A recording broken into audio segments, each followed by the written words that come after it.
Boa noite, caríssimos irmãos. Mais uma vez aqui reunidos para nós estudarmos tudo referente à nossa doutrina e representantes, pessoas que ajudaram a divulgá-la. E vamos primeiro fazer a nossa oração. Pai nosso que estais no céu, santificado seja o vosso nome. Venha a nós o vosso reino, seja feita a vossa vontade, assim na terra como no céu. O pão nosso de cada dia nos dai hoje, perdoai as nossas ofensas, assim como nós perdoamos a quem nos tem ofendido. Não nos deixeis cair em tentação, mas livrai-nos de toda influência do mal, que assim seja, graças a Deus e graças ao Mestre Jesus. Agradecemos a Deus por estarmos aqui reunidos para mais esse aprendizado, esse estudo, a Jesus, nosso irmão, o nosso modelo e guia, que nos deixou tantos ensinamentos, ao mentor do Lar Espírita Aurora de Luz, Maria da Luz, e a todos os nossos guardiães, anjos guardiões, os espíritos que vêm nos assistir, nos intuir, e que possamos ter muito conhecimento através dos ensinamentos de nosso Mestre Jesus. Hoje, então, nós vamos falar sobre o gigante deitado. Gigante deitado, que a gente depois colocou como título de Grande Gigante Deitado a Pássaro Livre. De gigante deitado por quê? Porque ele tinha 1,83 m, Jerônimo Mendonça Ribeiro, e devido à doença dele, ele ficou muitos anos deitado, numa situação que não conseguia se mexer, né? Mas vamos iniciar com a história dele. Ele nasceu em Tuiutaba, Minas Gerais, no dia 1º de 11 de 1939. E ele desencarnou no dia 26 de 11 de 1989, dormindo. Ele era filho de Altino Mendonça e de Antônia Mendonça Ribeiro. Eles eram uma família muito pobre, muito simples, então desde novo ele já ajudava os pais a ganhar um dinheirinho, né, para poder levar para casa. Ele servia-se da função de engraxate, né, e tem até uma passagem muito interessante em que ele foi engraxar o sapato de um militar naquele jeito assim bem rígido, né, vai menino logo, assim, aquele jeito de pessoa, mas ficou com o coração amolecido quando viu que ele parou um pouquinho de engraxar e pegou o lanche dele e foi dar para um menino que estava do lado dele, que apresentava ser uma criança carente. E ele, aquilo ali, tocou bastante o coração do militar. Então, já vimos que desde pequeno ele já dava exemplo de ser uma pessoa muito caridosa, né? Na puberdade, ele começou a sentir muitas dores nas articulações, né? E o que aconteceu, que desencadeou, ele estava no cinema, assistindo a estreia do filme O Vento Levou, e era um filme muito longo, 4 horas. E como o cinema estava lotado, não tinha lugar mais para sentar, ele ficou o tempo todo em pé. E dali ele começou a ter muitas dores, os joelhos incharam e ele não conseguiu voltar para casa andando, tiveram que carregá-lo, os amigos carregá-lo, né? Então daí começou, aos 18 anos ele já andava com muita dificuldade. Aí ele começou a utilizar a cadeira de rodas, né? Mas depois ele foi como é progressivo, né? Ele tinha artrite reumatoide progressiva, ele já foi cada vez perdendo mais movimentos, até que ficou numa cama, deitado, e não se mexia de jeito nenhum, só na mesma posição, né? E em 1970 ele ainda perdeu a visão, e ele sofria dores insuportáveis. Ele tentou ir para Congonhas do Campo para consultar o Dr. Fritz através do médium Zé Arigó. Porém, Zé Arigó falou que não tinha como, que era o karma dele, tinha que passar por aquilo, devido às suas dívidas anteriores, de reencarnações anteriores, né? Então ele falou assim que ele tinha uma doença que tinha que aceitar os 3 Cs, o cama, karma e calma, né? Mas ele era uma pessoa muito resignada, ele era uma pessoa que era muito alegre, muito brincalhão, e foi exemplo para muitos, por causa que há pessoas com tão menos problemas e tão reclamonas, né? E no caso dele, ele não se deixava bater, né? Apesar que ele tinha um sonho de ter filhos, ter uma família, mas ele, diante dessas condições, ele percebeu que não tinha como. mas ele cumpriu exatamente aquilo que ele veio para fazer, que era divulgar a doutrina espírita e os ensinamentos de Jesus.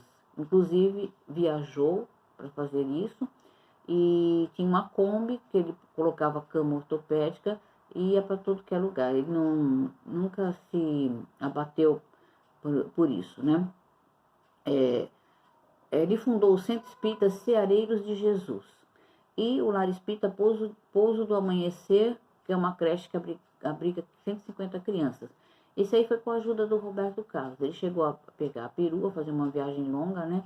Para falar com o Chico Xavier, que ele precisava de dinheiro, que ele não tinha como fundar essa creche, né? Porque a preocupação dele com as crianças também. Aí o Chico sugeriu que ele fosse pedir para Roberto Carlos, que Roberto Carlos ajudaria. E aí ele foi então para o Rio de Janeiro, né? E lá no Rio de Janeiro, o Roberto estava fazendo um show, ele foi e pediu para Roberto, e Roberto realmente deu dinheiro para ele fazer toda essa obra maravilhosa para as crianças. Não havia a explicação científica para ele continuar encarnado, pois ele tinha os batimentos cardíacos muito fracos, que nenhum aparelho de medicina detectava quanto que ele tinha de pressão arterial. Então era uma coisa assim inexplicável ele ainda continuar vivo, né?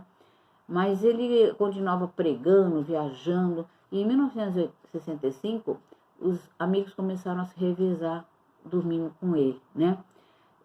O sofrimento era tão grande que ele quase não dormia. Ele dormia 2 horas por noite. E as mais fortes dosagens de remédio não adiantavam, já não estavam fazendo mais efeito. Mas ele continuava trabalhando, ajudando os pais e os 9 irmãos. Isso já fazia desde criança. E continuou fazendo, né? Através de doações, tudo que ele conseguia, ele ajudava a família.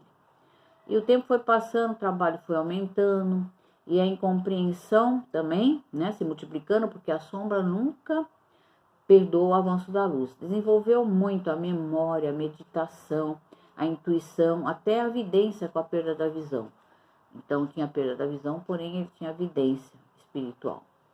E ele tinha muitas histórias interessantes. Ele tinha uma história engraçada de uma moça que o encontrava sempre nos lugares que ele ia, e às vezes ela esbarrava na cama, né? E aí ela falou assim, mas esse aleijado tá a tudo que é lugar?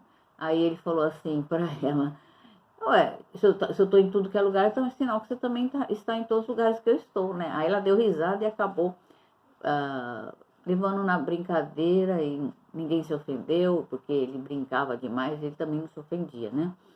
E também tem a história engraçada da moça que ligou para ele e falou que iria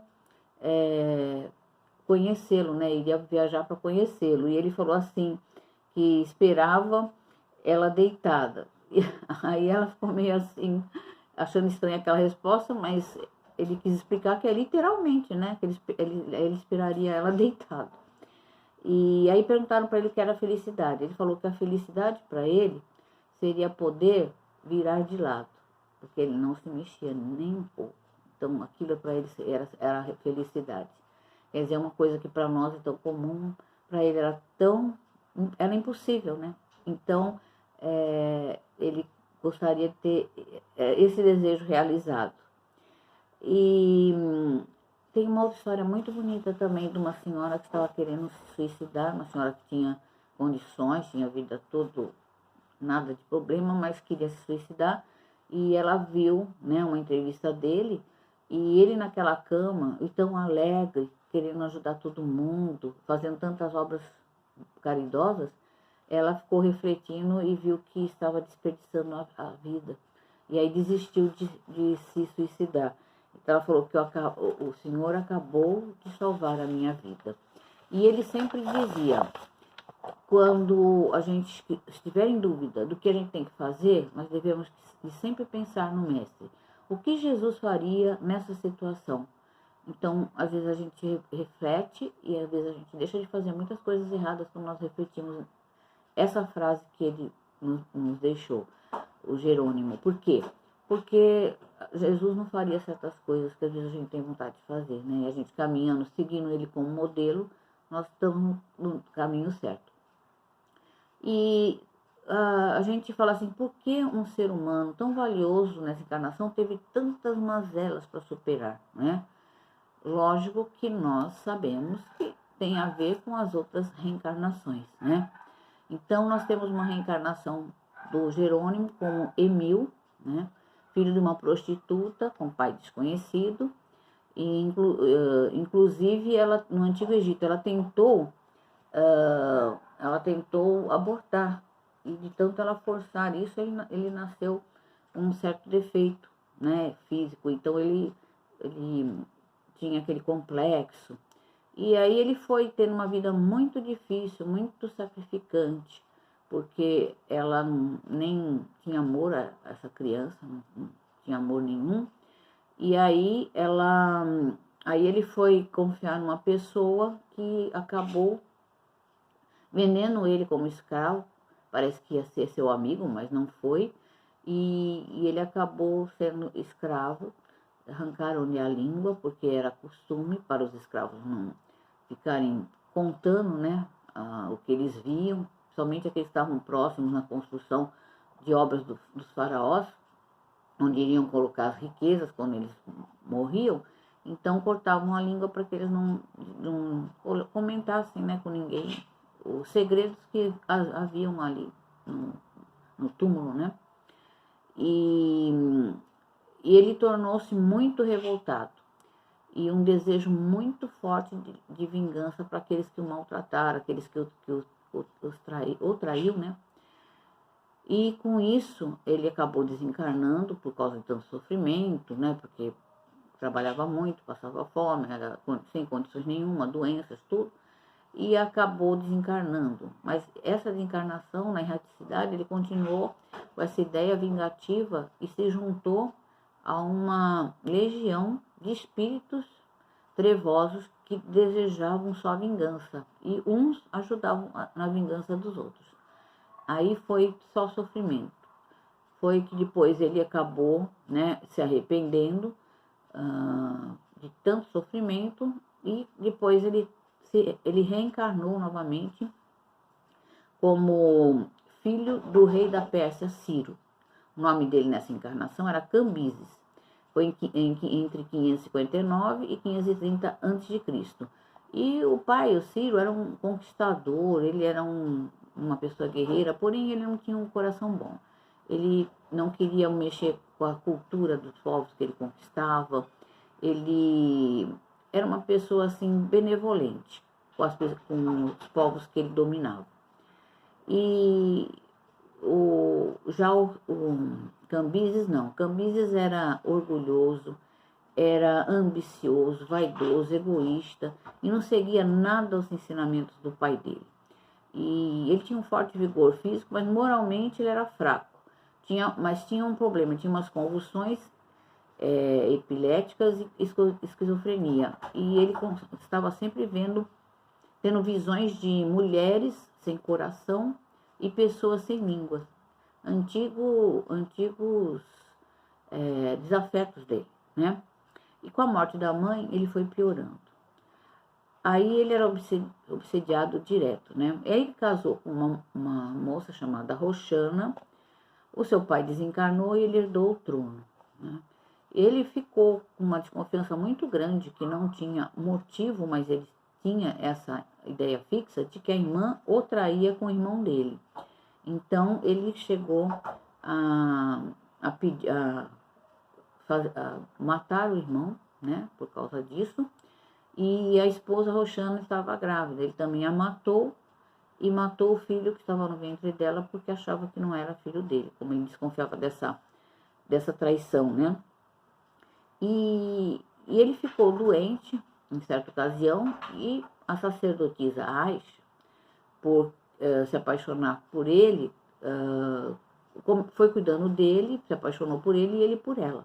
Então eles estavam assim muito ligados, até que eles iriam casar, porém, né, não estavam contentes o sumo sacerdote com essa união, porque sabia da fama dele, né, não tinha nenhuma qualidade. E aí o que aconteceu?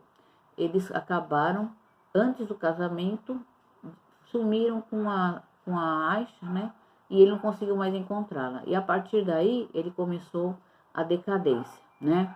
Ele chegou a conquistar o Egito em 525, mas diferente do pai dele, ele não tinha benevolência nenhuma. Ele não queria que o povo continuasse com a cultura, com a religião, ele queria mexer nos costumes, ele era muito rígido, né? E aí, mas aí depois ele foi perdendo tudo, foi perdendo guerras, depois que ele perdeu o grande amor da vida dele, a vida dele foi decaindo, né? E ele acabou morrendo envenenado. Quem o matou foi uma das mulheres que ele teve na época que ele era casado, e que ele acabou trazendo para o palácio, porém ele a abandonou, mentiu para ela, porque ela morava com o pai, né? Um lugar muito pobre, ele falou que iria cuidar do pai dela, ele não deu a mínima atenção, o velho morreu, e ela ficou muito revoltada com ele, porque ele se apaixonou pela Aisha e ela não tinha mais chance nem de ter ele e nem de ter o pai que ela perdeu, porque ele não fez conta de tratar do velhinho, que estava muito doente, né? Que ele prometeu para ela que ele cuidaria enquanto ela estivesse no palácio.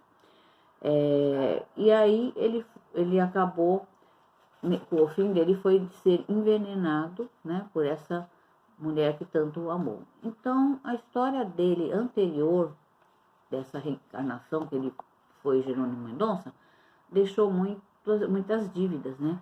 E por isso que ele veio com todo esse problema, essa situação dessa doença. Agora, o título eu coloquei do Gigante Deitado a Pássaro Livre, porque a morte para ele, depois de ser o gigante deitado, foi uma libertação, né? Uma libertação daquele corpo que tanto judiou, né? Daquele espírito, mas que precisava, né? Era um resgate. Então, uma história muito bonita. Ele é um exemplo para nós, né? De resignação, de alegria, de compreensão, né? Compreendeu que ele deveria passar por aquilo. E foi uma das pessoas que passou muito ensinamento para outros, né? Tanto pela situação dele, como pelo que ele ensinava a respeito do evangelho e da doutrina espírita. Então, meus amigos, é pessoa admirável, né? É exemplo para nós. Nós sempre devemos nos espelhar nas biografias das pessoas que divulgaram a nossa doutrina e que deram seus exemplos também.